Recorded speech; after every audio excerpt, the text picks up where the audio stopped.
All right.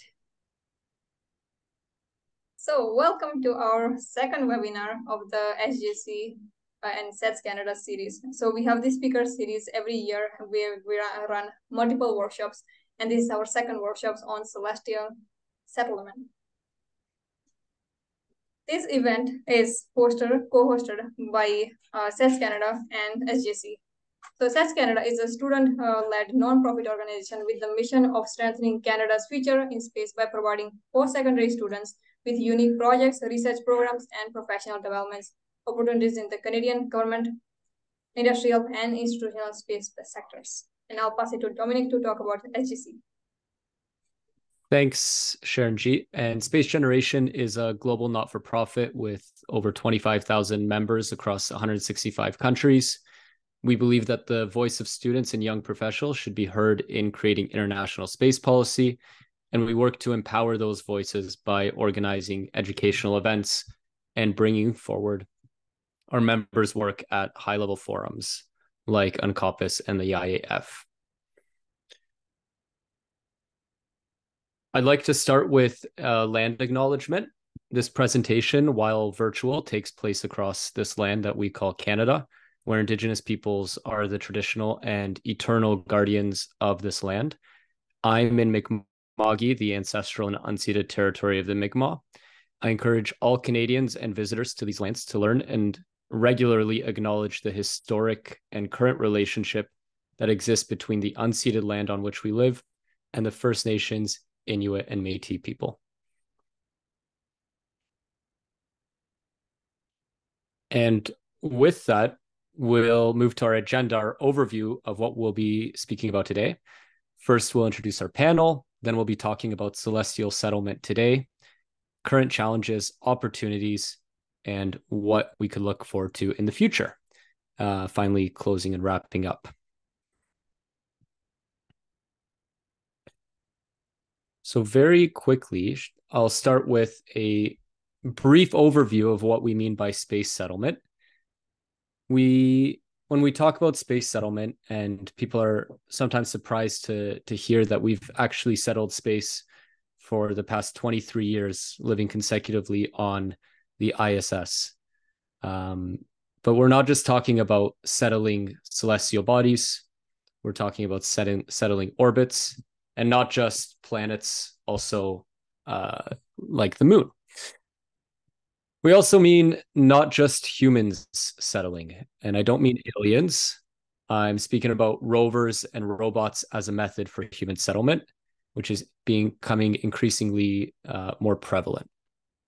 Some of the key questions around settlement revolve around resource extraction, human health, environmental engineering and stewardship, and governance.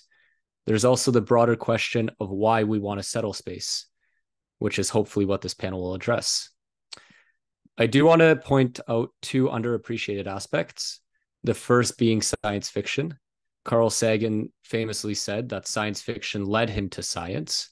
And it's through science fiction that we uncover aspects of human knowledge and spur progress forward through creative thinking. When engineers, policymakers, and scientists reach an impasse in their quest for discovery, science fiction can illuminate a path that has previously not been discovered.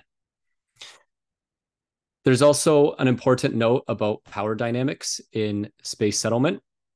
Space exploration has been a geopolitical tool and has been exclusionary in the past, but it's also a realm of great potential for cooperation and learning together. Part of what determines how the future of space will look like is how we talk about it. Will space be colonized, or is it going to be an exercise in cooperation? And I challenge each of you during this presentation to consider how you speak about space and consider it not as a final frontier to be conquered, but as a place of global cooperation. Awesome. Now let's move to the fun part of the session. We will now introduce our panels, our awesome panels. We'll start with Donia. So Donia is a human systems engineer at Airbus Defense and Space. So Donia obtained her Bachelor of Science honors in Health Science from Simon Fraser University, and she's also the co-founder and CEO of Cadent Biotechnologies. Next up is Dr. Kirkonian. Professor Kirkonian is an adjunct professor at the University of Ottawa Faculty of Law, where he teaches the Introduction to Space Law course. He's also the manager of the Recruitment of Policy Leaders program for the federal government and a former policy advisor on matters related to space law and policy with the Department of Innovation, Science and Economic Development, Canada. Alina Pete, the last but not the least panelist for tonight, is a Cree artist and writer from the Little Pine First Nation in Western Saskatchewan. They are a multidisciplinary creator working on comics, animation, VR, as well as writing fiction, poem, and TTRPG supplements. So this is our panel tonight. We are very excited to be having an awesome discussion with them on space settlement.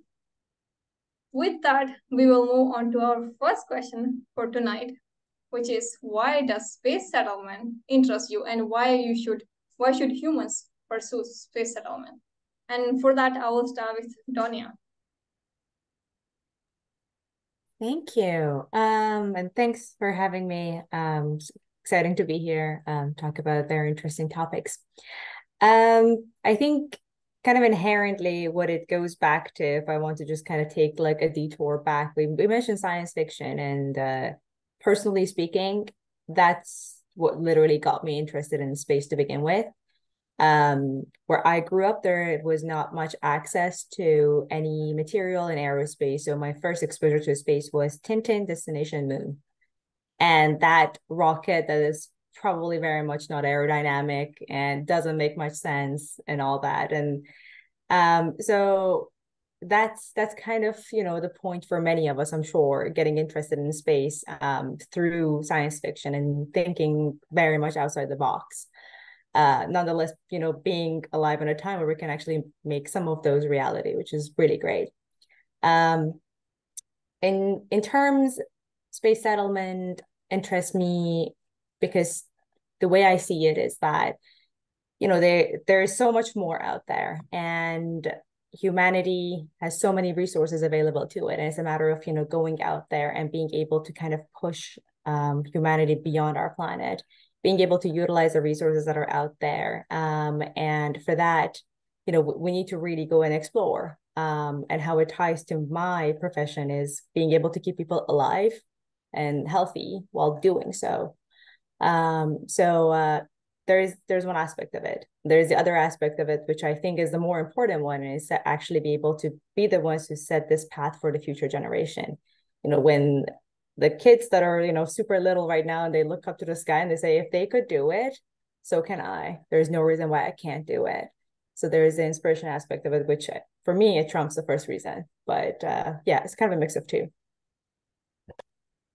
Thank you, Donia. And Donia is such an inspiration. I have known Donia for a few years, and she is an inspiring figure herself. I will now like to ask the same question to Professor Kirkonian. Thank you, Sharanji. Thank you, Dominic. So I'm joining you from the traditional unceded, unsurrendered territories of the Algonquin Anishinaabe people, which is commonly referred to as Ottawa. And so I want to thank SGAC and SEDS for kind of organizing this event and for the kind invitation to participate. And I mean, I think in kind of response to this first question, I think there's kind of two perspectives that I hold with this. The first really has to do with kind of, I think, what's embedded in our DNA, and that's kind of the yearning to explore and to learn and to see and understand new things. And maybe that's not in every person's DNA, but it's in enough of us kind of spread out that there is kind of this common thread throughout history, I would say, of people wanting to go beyond and to explore and understand kind of what's out there and what's unknown. And so I think that in and of itself means that at some point in the future, we will be in a position to continue going out and exploring. And of course, I mean, a lot of those firsts have already been accomplished, whether it's getting something into space, getting a person into space, getting something onto another celestial body, landing humans on celestial bodies. I think we've done quite a bit of that, but I think there's still more to come.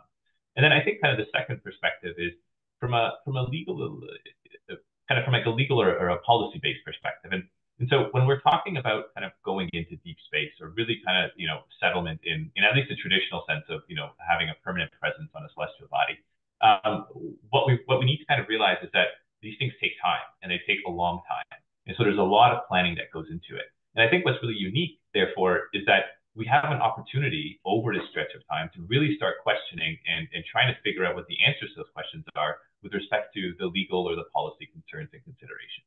And so oftentimes in the legal profession, we're forced to be reactive, right? Something happens, a situation develops, and we have to figure out what the answer is.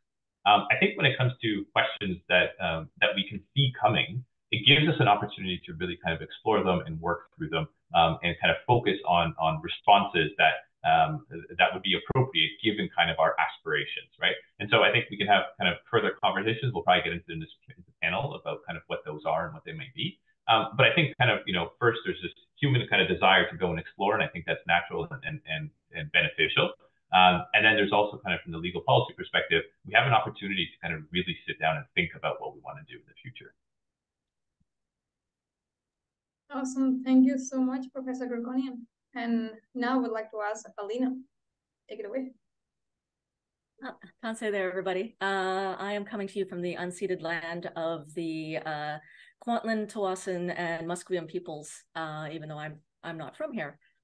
So why does space settlement interest me? I, like Danya, have been reading sci-fi and watching different space-based shows since I was a kid. It's what got me into wanting to write science fiction myself, especially because I didn't see Indigenous people represented in it.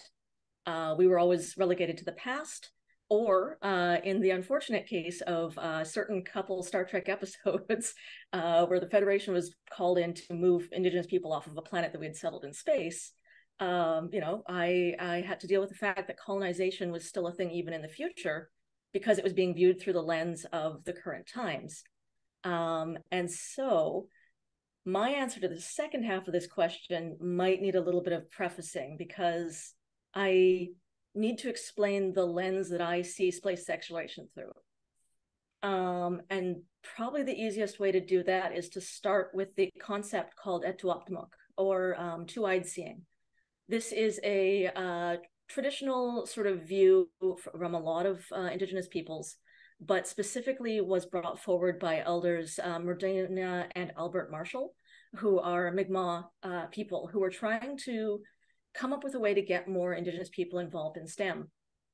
And the idea of the two-eyed seeing is that you can take the Western ideas of science and marry them with the Indigenous way of seeing things. So, for example, looking at the planet Earth, we have a lot of different geological information on how it was composed, where it came from in space. We have a very good theory on that, the different levels. But when you look at that through an Indigenous lens, you realize that it's our mother, it's the one that cradled us, it's what's made us who we are today. And there are elements in it that we're just an interconnected part of.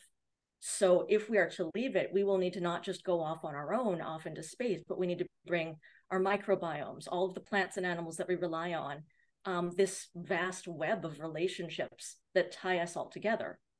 And the second thing that makes me a little concerned about space settlement on other planets is the idea of Wakotewin.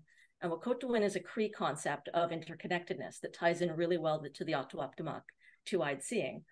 And it is a concept that we are, like I said, we are all tied together in a big mesh, and we can't go off on our own at any point because we're too tied into this. But it means that on us as humans, we need to look at that relationship and realize that we have been really bad neighbors to all of the creatures around us for quite some time. And it's not a humanity thing. People aren't inherently bad to the earth. It is the systems that we are living under that make us very bad neighbors. It's exploitation of the world around us, and some of the technologies that are sort of very harmful, but don't need to be. And so that's what interests me about pursuing space settlement, is the idea that we can kind of stand at a tipping point to look forward and see we have now enough technology to affect the world around us in a major way, and it's going to depend on our choices and our policies as to where we take that. Thank you, Lina, for such a thorough answer. And I really like your view of the different lens, because that's super important. And you're being such an different perspective, which is really important here. So thank you so much. Now I would like to move to the second question, and this is for Donia. Donia, this is something that you mentioned already, how there is more to explore, right, in space when it comes to space settlement. So now I want to ask you, how can space settlement help us on Earth? Yeah, so this is the concept that often, realistically, you know, when I talk to people and they ask me, what do you do, or what did you do your degree in? It's like, oh, space health, and they're like, what's that about? And then usually it's followed by, why are you focusing on space when you can be focusing on Earth? And really, to me, it's a kind of a two-way relationship between the two, because we have the concept of space for Earth and Earth for space. So when it comes to medical advancements and understanding the human body in extreme environments, specifically with a focus on space settlement and exploration, it becomes a matter of space for Earth. And usually how that is, one of the lesser known facts, space health research, for example, is a very great testbed for fall prevention in the elderly.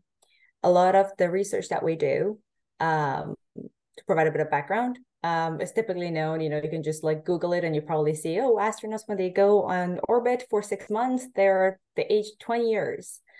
Probably not accurate, though their muscles and bones take a hit. That's true. So the reason why that's really beneficial to study for Earth purposes is because something that happens in human body when they're in microgravity, all the fluid moves up.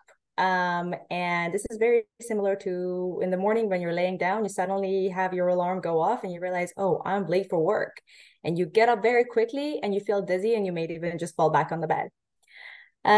This is what we call orthostatic intolerance. In fancy words, it's really just that dizzy feeling. When astronauts come back to Earth, everything all this fluid just shifts down, and suddenly they get that dizzy feeling, and they have to recover for about a week or so. This is very similar to what happens when we have the elderly on bed rest after injuries or surgeries. When they get up, they have that dizzy feeling, and they may fall again, and they end up injuring themselves again. So just creating a little bit of a vicious cycle there. So studying astronaut health is highly tied to actually coming up with methods that we can improve the health of the elderly on Earth. Now, that's one way of looking at it. The other way is looking into a mechanism that's called lower body negative pressure. We talked about all the fluid going up. There should be a way to pull it down. Lower body negative pressure is basically just creating vacuum from the basically lower body, waist down. The easiest way to picture it is just having a vacuum chamber from on the lower body of someone and just putting a vacuum cleaner in there. Just to simplify it. It's a lot more complicated, but this is often studied for hemorrhage studies and how we can have a better potentially treatment mechanism for treating hemorrhage in patients on Earth. Lastly, there are many more. I'm just kind of focusing on the ones that I've had personal experience with. And this one is probably my favorite one, is remote healthcare. When you have someone on a planetary surface just going out there exploring for hours on end, you don't know really what's going on with them. You have to touch base with them and check on their health. So this is why we develop systems where we can monitor the astronauts, for example, when they're out on exploration. If it's a station, then you have the EVAs happening, for example, and you kind of need to have the same communication going, checking on them, making sure they're doing okay because they're doing heavy work and they're wearing the heavy suit. So things can quickly go wrong. And you also have limited number of crew out there that can help out with this, and they might be really far away from the base. Where this becomes useful is remote communities in Canada. We have field worker, for example, that go out in extreme temperatures, an extreme environment, doing work for long hours. And we don't know how to monitor their health, and we don't know how to help them should something happen to reduce the risk of injury or even potentially death. And just enabling, and bringing healthcare to everyone in the remote communities, and kind of having that rapid response in emergencies. That's also highly tied to responding to medical emergencies in space. So these are just some of the ways that I can just top of my head think of when it comes to medical advancements, space for Earth, but also Earth for space. Very insightful. Thank you, Danya. Pulling on the very first thing you said as a segue to our next question to Professor Kirkonian, you said, Danya, that people asked you, oh, what's space health? In the same way, I'm sure Professor Kirkonian's heard, what's space law? In fact, that's right. That was kind of how I was going to introduce my next answer. So you're definitely on something, Dominic. Yeah, there we go. But wherever humans go, lawyers will follow. So, Professor Kirkonian, what's the current legality of space settlements? Yeah, and just on that last point you mentioned, wherever humans go, lawyers follow. I've had many kind of engineers and business colleagues tell me that that clause is missing something, and it should say that lawyers follow at a respectable distance. So I'm not sure if I would necessarily kind of subscribe to that worldview, but nevertheless, it is that's something that's out there, and I've definitely heard. So the question you're asking, I mean, I think is a really important one, and it's a really big one. And my students would probably attest to the fact that this is probably a semester's worth of a question to kind of explore. But I'll try and kind of get it down to about a minute or two. I think when we're thinking about space law, we have to kind of zoom out a little bit and try and figure out where does space law fit in the broader picture of law. And so, generally speaking, especially when we're talking about settlements, space law is really just a subset of public international law. And so then the question is, what is public international law? Public international law is essentially the rules and agreements that are binding on states, and they have agreed to be bound by the specific kinds of rules. And so all those different rules that states have agreed to amongst each other create this framework that we call international law. And so the reality is that the actors at play in international are states. They're not necessarily people, they're not companies, they're states. And so for better or for worse, and there are definitely some flaws with the system that we have, that is the system that we have. And so space law is really one subset of public international law. And so on that basis, when we're talking about space law in the international law context, we can turn to kind of the various treaties that exist. There are some other kind of non-binding international agreements and instruments. But kind of for the purposes of this discussion, I think really, the main one, and this is the one that anybody who spent any time reading about space law will kind of recognize and point to, is the Outer Space Treaty of 1967. And so this was really the first time that the countries of the world came together and engaged and bound themselves to a certain set of principles that were espoused in the Outer Space Treaty. And so when we're talking about space settlement, that's the first place that we would turn to. And Article 1 of the Outer Space Treaty, which is, the very first one, as it would suggest, provides this freedom of exploration and use to all states, notwithstanding their economic development, their scientific development. It's a permissive article. And so it allows entities that are states to go out and explore in space. But then Article 2 quickly kind of pulls that back a little bit, and it says, that's fine, you can go out and you can explore, but you can't appropriate. And so when we're talking about settlement, the things that we need to kind of keep in mind are this juxtaposition that you are allowed to go out and explore and use, but you can't appropriate. And so what's really the definition of appropriate? How does that apply to settlement? So, theoretically, Article 1 says that you can use space, and so a settlement would be using space in some way. But then Article 2, with its non-appropriation principle, might be saying that, well, how can you in fact use space and create a settlement in that way that doesn't then also appropriate?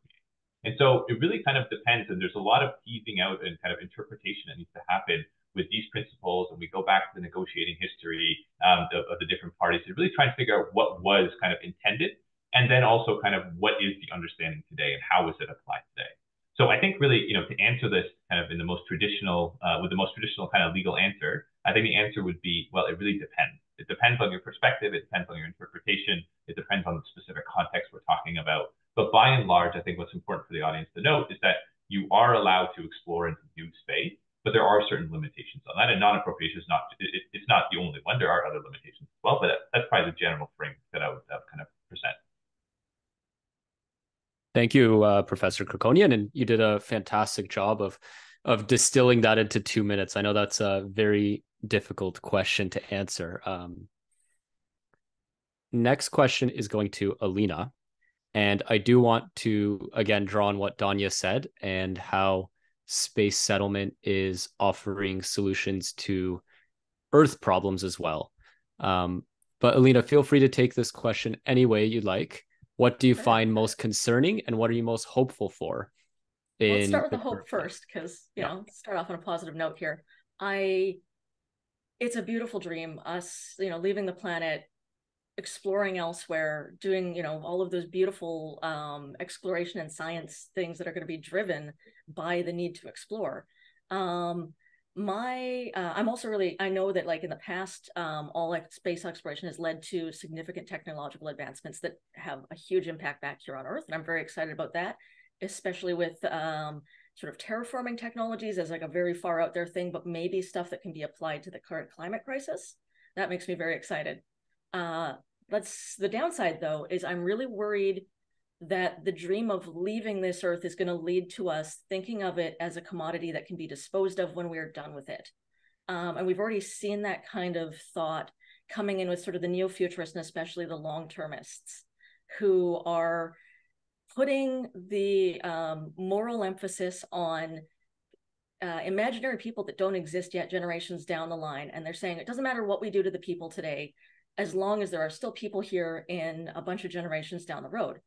And that's especially concerning to me because one of the sort of central tenets of Native culture across North America is the 7 generations principle, which is that we need to be thinking about current policy and current actions, how it will affect things 7 generations down the road.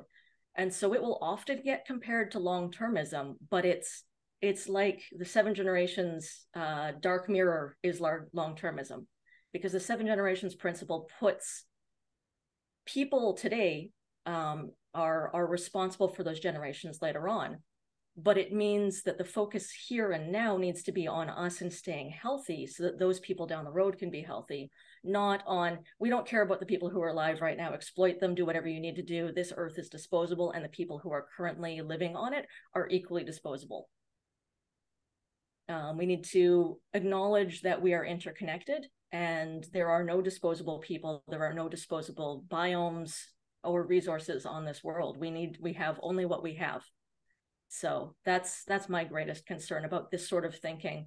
My grandfather said that the way that we think about things doesn't change that thing, but it changes us as people. So if we're looking at the earth as resources to be exploited, we will act in a certain way. But if we are looking at earth as a person that we're in partnership with, it changes us and how we relate to the earth. Thank you, Lena, for your insight. This is very, very insightful. Now, building on to whatever your concerns that you just mentioned, I would like to ask you, what are 3 core challenges of space settlement for your area of expertise that you see? And you can start, Alina, since you are already building on it. Okay. I mean, other than just living in space and getting things off the planet is such a difficulty. I know as an artist and a writer that I've heard from astronauts how difficult it is to tell people about the experience of being there. It's one of those things that there's no words for, and no piece of art will really translate. So I think it's up to us here on Earth to still continue to maintain that dream and to push towards it in whatever way we can. And those ways often tend to be the stories that we tell. So telling these stories about space and getting new generations of kids really excited in this idea while not losing focus on sort of the here and now and what we need to build on this earth, I think is a really core challenge, to keep that dream alive, but to keep also focused here on the people around us. Thank you, Alina. And now I would like to move on to Donia. I think the kind of obvious answer for me would be how are we going to keep people alive and most importantly happy up there. You know, it's one thing to keep, you know, all the systems in the human body running as efficiently as possible and surviving, and there's a difference between that and actually living, you know, fulfilled life and being able to experience you know, all the same things you would be able to experience on Earth. So of course, you know, health and how are we going to deal with, you know, on some levels microgravity, on some levels partial gravity, how that affects human body, adaptation of that. We have very little information. We have our whole sample of people who have been to space that we have been able to get that information from is about 600 something people. And that's not a big enough sample. In many aspects of human health in space, you don't even have any literature. And there's a physiological aspect, of course. How is your brain and heart and everything is going to act in partial gravity? And there's also the psychological and behavioral aspect, having crew dynamics when you are all in a base with a few people and kind of stuck in there for a long time, having to go out there and do the difficult tasks that hasn't been done before, environment that hasn't been explored before, and being away from loved ones and having limited communication bandwidth. There's just a lot of challenges there. So those are definitely, I think, the core challenges when it comes to human health, or some of them at least. And there should be sufficient work done around them before taking any major steps, and at least having some knowledge in that area before jumping into it. Thank you, Donia. And yeah, medical challenges, they're like unlimited. You could just keep going on and on. Professor Kirkonian, back to you. Yeah, so I think the first one is a lack of kind of international consensus on how we're going to either or really kind of like how are we going to manage ourselves kind of when we're in space and when we're settling space. And so the reason I say that is because historically we have had agreements like the Outer Space Treaty and some of the other that came after it that really kind of set out the clear principles, and they were supposed to act as guidelines, but they were intentionally drafted broadly. And so, when you read the different articles of the treaty, you're not getting the answers to these specific questions, for example, that we're asking today.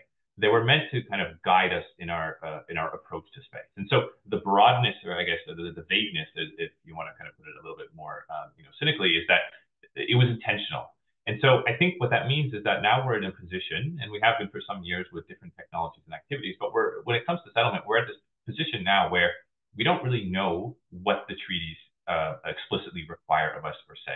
And I don't mean that we don't know kind of what they're saying, but the way that they're interpreted. And so I think the lack of international consensus on that interpretation ends up being a challenge, or I think is currently a challenge. Another kind of particular challenge is I think we might be at risk of losing the aspirational and the inspirational kind of components that were present in the early and late 60s and 70s that really kind of motivated the conversations around space exploration. It was a very different time, and I mean, in some ways, there were similarities to kind of the world that we're living in today, but it was different as well in the sense that there was this real hope and some real aspirations for how going into space, humans into space, was a real opportunity, and one that we shouldn't squander, and just and that we should really kind of consider our approach, or take a considered approach.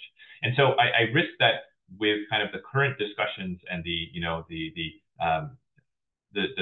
surprisingly kind of quick growth of space industry and different space projects, that we lose sight of that aspirational nature, and we lose the opportunity of space being this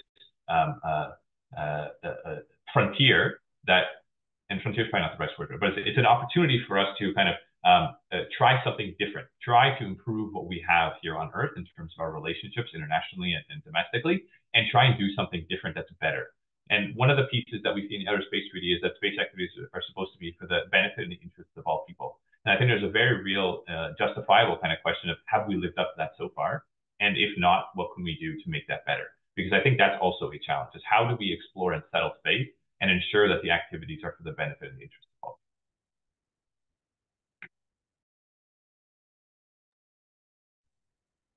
Thank you all for those three challenges. And maybe the solution lies with someone in the audience or someone who will be watching this later. Maybe they'll have an answer to some of these questions, but thank you.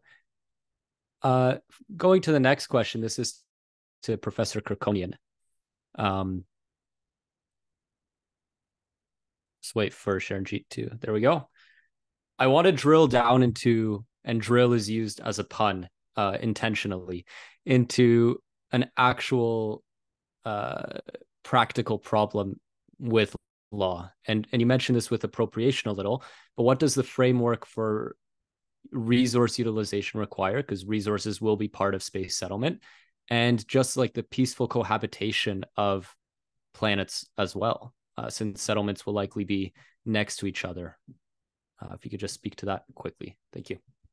For sure. Thanks for that question, Dominic. And so I guess, I mean, there's really kind of baked into that question, I think there's kind of two, right? Like, what does the framework for resource utilization look like? And then what does the framework for peaceful resource utilization look like? Because I think those can be mutually exclusive in the sense that we can go about creating a framework that allows for resource utilization that might not end up being peaceful.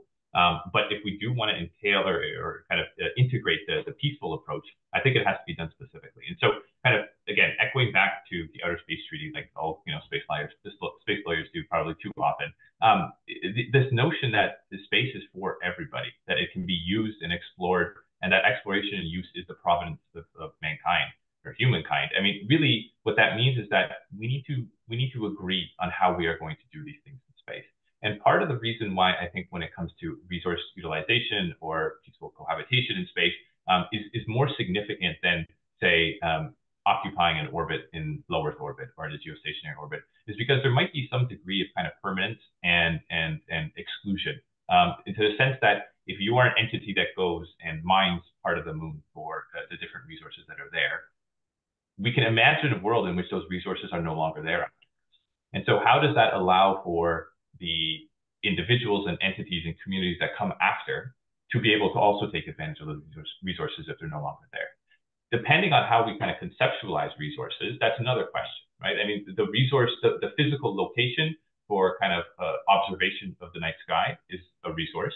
The use of a particular orbit is a resource, but also kind of the physical resources like the regolith on the moon or the different kinds of elements that we think about when we're actually talking about resources.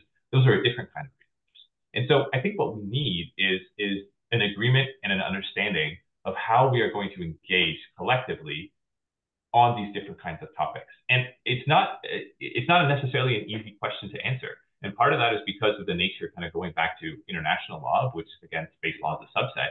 It's all done by consensus and by agreement. When states ratify a treaty and they agree to be bound to its terms, in some ways they're giving up bits of their sovereignty. And so states generally don't like to do that. But if we are going to be using space collectively and peacefully, we have to figure out a way to incentivize states to be willing to give up some of their sovereignty for the purposes of peaceful cohabitation and peaceful utilization. That might not be a satisfying answer, and I'm aware of that, but I think this is really, it's a fundamental question of, do we want to continue doing things in space as we currently do on Earth, or do we want to take up the opportunity that we can operate differently, we can use a different model, we can try something new, and if it's the latter, there needs to be lots of discussions to make that happen. It's not going to happen overnight. Thank you, Professor Draconin, and I completely agree. I think these questions lead to even more questions, so it's not like they have a definite answer.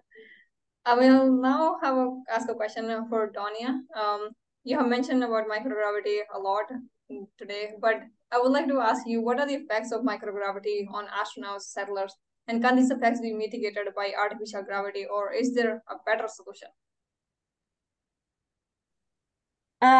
You're gonna get a few camps of people answering this very differently. So, I guess a quick look into my work shows that I'm a big proponent of artificial gravity and what the research shows about it. And as science fiction-y as it sounds, I think everybody just immediately thinks about 2001: Space Odyssey, and going for a jog around when you have just artificial gravity working. Starting with the first question, the effects of microgravity on astronauts and settlers. So based on our current body of knowledge coming from the astronauts on the ISS, we see a lot of physiological differences, but we also see very good adaptation mechanisms because human body is just an amazing machine, and it kind of learns how to deal with things. So for example, with the fluid shift, a lot of things that happened, we have an increase in the pressure in the head. And what that does, it pushes the optic nerve, which is, the eye nerve in a way, and it causes something called spaceflight associated neuroocular syndrome, or SANS for short, which you can see, like some astronauts report they see flashing lights, and they have some issues with their vision. That's currently being heavily researched on the ISS. It's something that we don't really have a solid answer for, and why it's caused and how to prevent it or, mitigate the risks of it. We have some cardiovascular adaptations, you know, the way the blood really goes around, the way our heart functions. Usually what happens is there's a lot of loss of volume in the muscles in the leg, because if you look at astronauts on the ISS, they're using their hands to float around and kind of swimming. They're not really using their lower legs. Where they really use it is during exercises, where they do 2.5 hours of exercise per day. It's pretty taxing. But they, you know, it's a protocol that's given to maintain optimal fitness. Along with that, bone density and bone density loss with long-term space mission, that's another issue that happens. Some of the other topics that are being studied are cognitive and neuromotor and, you know, sensory motor functioning in astronauts with long-term space flight. So usually anything 6 months or longer. So there's plenty of stuff that happen up there that are not very friendly to human body. Our knowledge from partial gravity is even less, because we're trying to simulate that on Earth. You know, we haven't really had that kind of data. We've had some very old data from Apollo missions, that none of those are really, you know, really, if we have like a few people really to study, and a lot of that we can't really use. With that in mind, exercise has been shown to, you know, reduce some of these physiological downside associated with spaceflight. However, not fully effective. That's kind of why when astronauts come back to Earth, they have issues still with their health, at least for a little bit, until they reach the full recovery. Mechanisms like artificial gravity, lower body negative pressure, adding exercise, putting all of these together and see if anything will happen. Really, all of these have been proposed. Some of them have been studied through research on Earth. Some of them really haven't. The ones that have show that any of these mechanisms, whether it be artificial gravity, lower body negative pressure, exercising, and all of that, each of them provides some protection against physiological downsides of microgravity. That being said, none of them really have been shown to fully reverse all these downsides. So research is really ongoing. We are kind of trying to work with the limited number of participants that we have, whether it be, you know, on orbit or on Earth. We also, unfortunately, have the imbalance between the number of females and males, whether it be the number of actual astronauts that have gone up or analog astronauts that we work with on Earth. So it's crucial for us to understand also, you know, the effect of microgravity on female health, because so far there's been some issues on the ISS with spacesuit sizing for females. And, you know, that's just one of the issues that's going to happen. And being able to have a better look into this and being able to provide spaceflight and an equal opportunity and equal resources for health for males and females, and, you know, having that balance, it would be beneficial.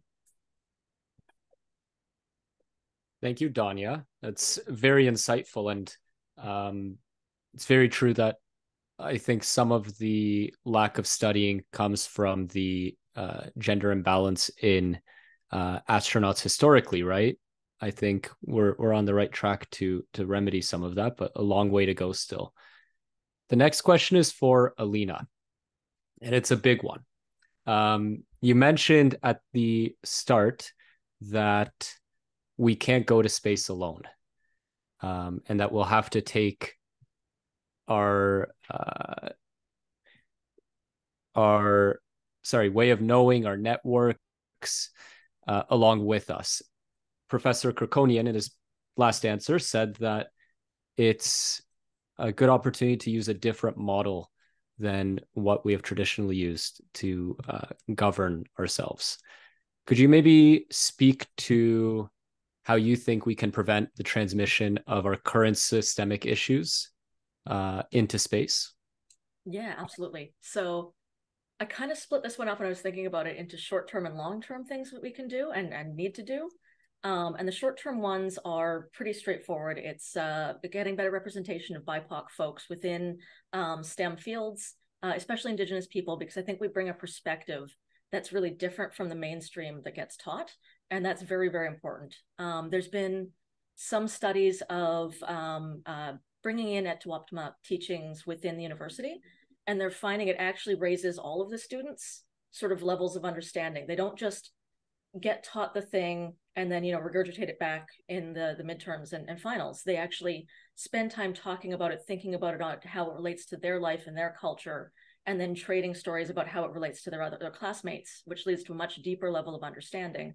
And that's really, really important, sort of cross academia work to be doing on all levels. So I think that's really important to have more people, Indigenous people represented, to sort of start pushing some of that forwards.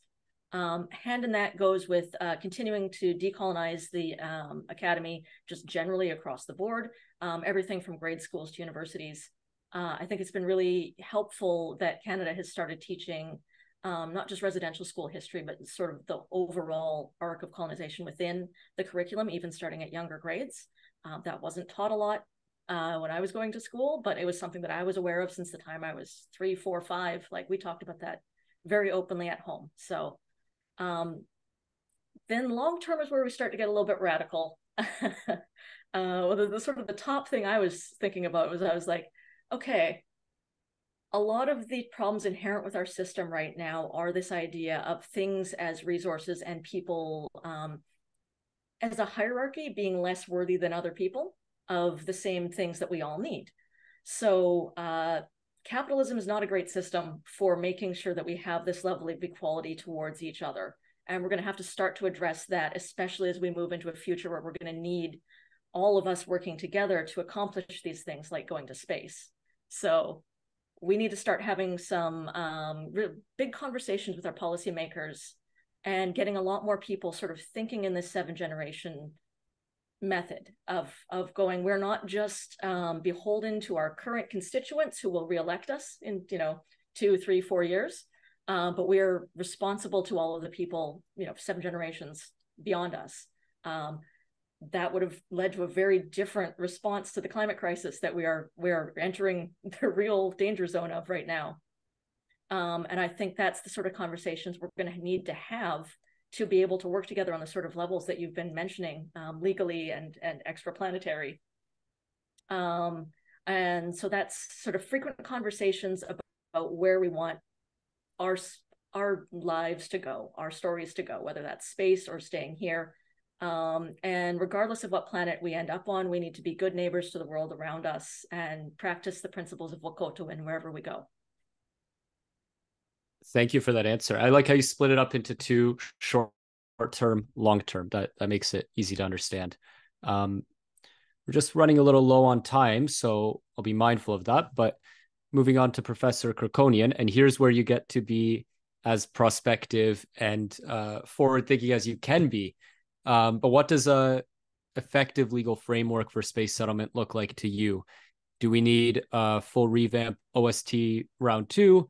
Or is where we're heading towards like these national or bilateral agreements enough? I think it really depends on kind of the objective. If like in my mind, if your objective is to create a settlement as quickly as possible and as efficiently as possible, I think you do it alone, or you do it with kind of like-minded countries. You chart your course and you go after it. And I think in that case, a bilateral agreement or a small multilateral agreement or just, a handshake agreement might suffice. But I think if you want to take kind of a longer term approach, which I think kind of building off of what Alina said kind of in the latter half of her response, something that I think I subscribe to as well, I think you need to have those really difficult conversations. If you want to make your settlement, peaceful and ethical and sustainable for the long term, if you want it so that when people go, they're not, as Tony mentioned, they're not kind of succumbing to, all the challenges of living in space. I think you need to have those conversations with parties that you agree with and parties that you disagree with. And those are necessarily going to be difficult conversations, but I think they need to be difficult for a reason, so that the end kind of conclusion that we reach is one that we can all have buy-in on, one that we can all subscribe to. And so, in my mind, whether it's an amendment to the Outer Space Treaty, whether there's a second Outer Space Treaty, whether it's the reemergence of the Moon Agreement, or it's some different form, I think that part, like the actual formalistic part, is a little bit less important. And I think it's more kind of the intention and the motivation. And so if we, and when I say we, I guess I'm speaking, about like collections of states and peoples and all those kinds of things. If we want to make sure that when we go into space and we settle it, it is long term, it is, it is permanent, it is sustainable, it's ethical, peaceful, all those kinds of things. I think we need to have really important discussions on things like governance and social equity and mobility and education, all these different kinds of questions that if you were to think about creating a state or a community from scratch, you would have to necessarily think about it. And you would have to plan that out. And kind of going back to, I think, there was a first or a second question. I think what's really great is that we have time. We have time to do this before we get boots back on the moon or get them on Mars and kind of set up a permanent system. But I think it's really going to depend on your perspective of what is your ultimate objective. Thank you, Professor Kirkonian, and very insightful your answer. Yeah, what I really liked about this is that we need to think about it, and I think we are not giving ourselves time to think, but these are important discussions that we have to have. So thank you for that. Next up, I would like to move to Donia. Donia, we have talked about medical challenges a lot when it comes to spaces. So now I would like to ask you, when it comes to opportunities, what is one technological advancement that would help improve human health in space? And are there any Earth observations, Earth applications for this?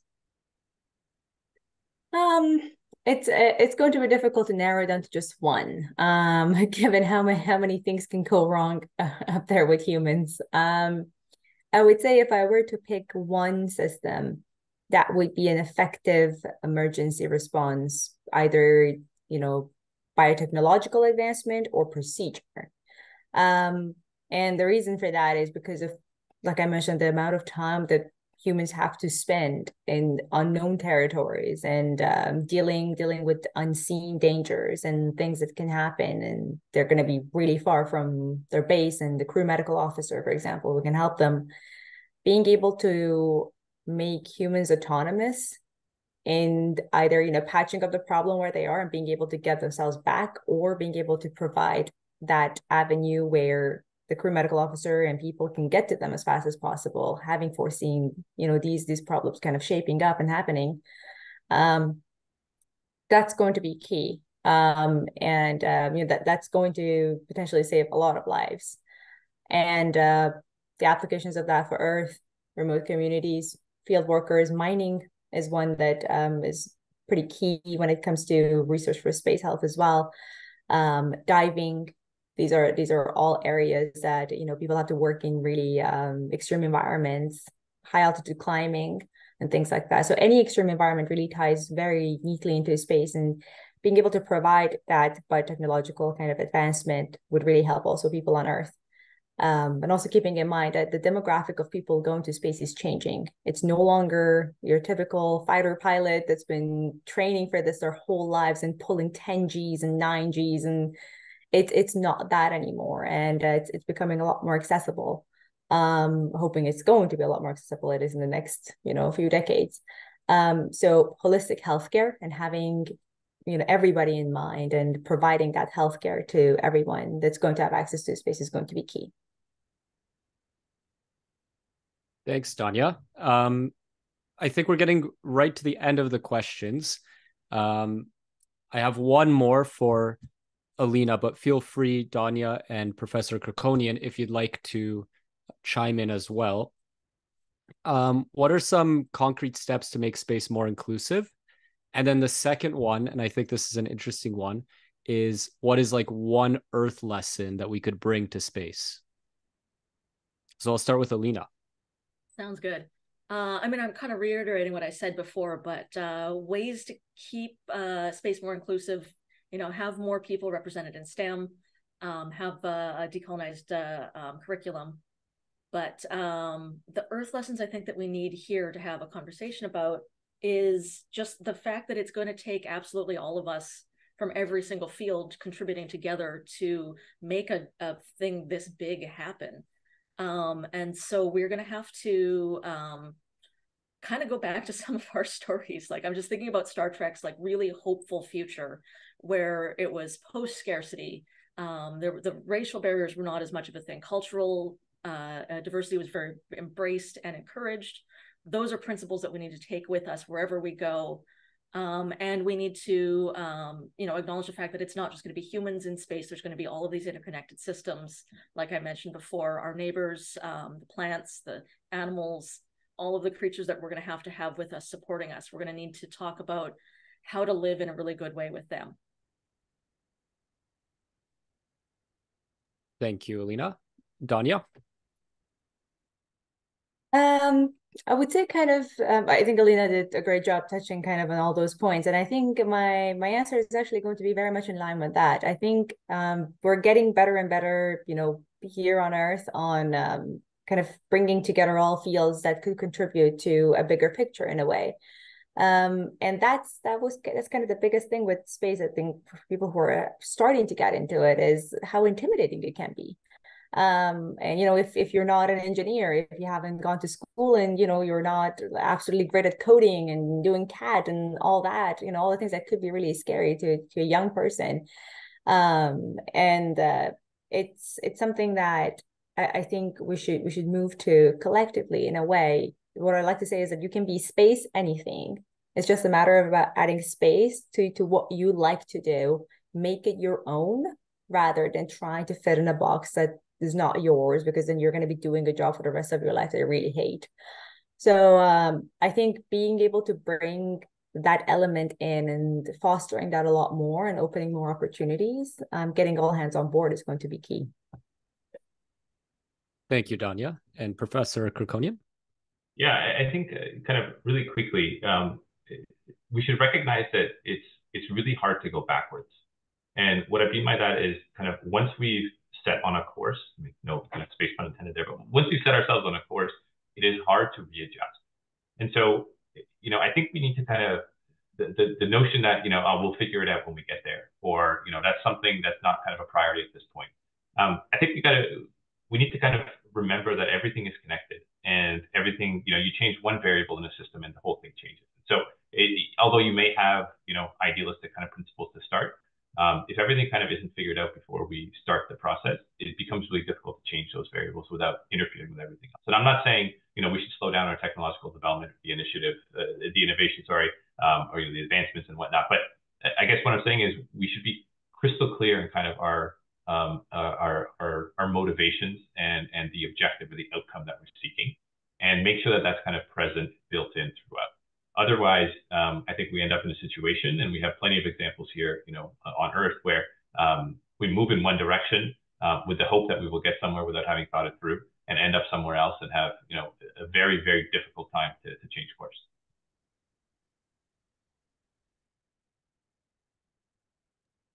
Thank you. Thank you. Thank you, Professor Kirkonian. Thank you, Danya and Alina. These were very insightful answers, and these are very important things that we have to consider. Now, to wrap it up, we have one question that relates very much to our audience today, and it's something that they want to probably hear. It's what advice would you want to give to someone who is interested in contributing to space settlement? So it's anyone, all of you, and we'll start with Danya. I feel like I gave my advice in the previous question. That's the advice I had to give to myself, really. I by training, I'm not an engineer. I in fact had no idea about anything engineering. If you look at my role, my title has engineer in it now. And I think that, again, I'm just going to drive the point home with that one. Make space your own. It's such a flexible field, because in many ways, it's been there for so long, but in many ways, it's so new because the paradigm and the approach to it is shifting. And, if you like doing what, you're like doing something right now in your field and you want to do it in a space, just add space to it. We have space biologists, space physicists, all that. Think about it that way. Yeah, that's what I would say. Make it your own. And if you like it, go for it. And don't be afraid to get out there and talk about things and ask people questions. Really, what I've encountered in the space community is that no one will ever just look at you weirdly and say, that's a dumb question. I haven't come across it, and trust me, I've asked a lot of weird questions. So yeah, just get out there. Don't be afraid. Thank you, Donia, and great advice. Alina. Pretty much the same. Finding something that you're passionate about means that that's sort of the thing that speaks to your heart. And that's going to keep you going even when things get really tough and you're like, oh, I don't know what I'm doing. I don't know what's happening. So, you know, like whatever it is that you're passionate about, there's a way for that to contribute towards whatever your goal is, whether that's space or, you know, writing a book. It's that love that gets you through to the end of a real tough editing pass. So find out what you would love and just stick to that. Awesome. Yeah. I'm Professor Kirkonian. Yeah, I wholeheartedly agree with the kind of passion project approach. I mean, if you are into something and you like it, it doesn't feel like work. It feels like you are having a good time. And I think that's kind of the key to succeeding in that. With respect to, to kind of how to get involved and whatnot, I would say, join any of the organizations that are kind of related to your field. As Donia said, I mean, most people think of lawyers, they don't think of space lawyers, but I added the word space in front of it, and here we are. And so be involved in kind of what it is that's in your wheelhouse, so to speak. But then also don't feel don't be afraid to kind of step outside that and do something that's different, right? And so the reason I say that is because I think the most well-rounded individuals are the ones that have the most are able to contribute the most. And so if you're a lawyer, that's great. Join a space law group or club, but also consider joining a rocketry club just to see how rockets are built. You'll understand kind of that process, and it'll make you a better space lawyer. So I think I'll just kind of leave it at that. But try and engage in different kinds of activities that will really kind of round out your experience. Thank you so much, everyone. And that brings us to the end. I know we're a couple minutes over. Sorry about that. But thank you again to our panelists, Donia, Dr. Kirkonian, and Alina. It's been one of my favorite conversations I've had in a long time, so thank you. Next slide. Here's some socials of the organizations. Like Professor Kirkonian said, if you'd like to be involved in some space organizations, SEDS and Space Generation are a good start. I'm biased, but let's keep in touch. We'll have another event going on early next year. And that's the end. We have a little feedback survey if anyone cares to fill it out. Thank you so much to our panelists, to our attendees, and to Sharon Jeet. Yeah, thank you. Thank you, all of you. Thank you, Professor Kirkonian and Donia and Alina. It was a really insightful discussion. And thank you, everyone who joined us tonight. Thank you so much for having us. That was great. Yeah. Take care, everybody. Thank you again. Thank you.